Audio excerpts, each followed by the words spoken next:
Ako fotografii najčastejšie hľadáme situáciu, kde by sme pracovali v podmienkách dostatočného a kvalitného svetla. Avšak, čo by sme mali mať vždy na pamäti, je, že keď už používame systémový blesk, tak by sme sa mali naozaj veľmi silno snažiť, že ak tú fotku odfotíme, nebude hneď na prvý pohľad zrejmé, že sme použili blesk.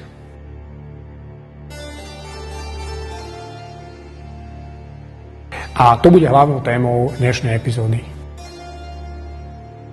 Ako fotografii najčastejšie hľadáme situáciu zdroj svetla veľkosťou menší, tak budeme mať ostrejšie svetlo a výraznejšie tiene, výraznejšie odlesky, vyšší kontrast. To nás posúva v podstate ešte o krok ďalej. V tejto časti si podrobnejšie povieme o meraní expozícií a o rôznych expozičných stratégiách. Na to, aby sme blesk dostali z nejakého smeru a aby sme zväčšili zdroj svetla, to, čo by som vám samozrejme doporučil k tomuto, je v zásade všetky tieto princípy, čo sa týka merania expozície, všetkých tých stratégií, o ktorých sme dneska hovorili, sú rovnaké.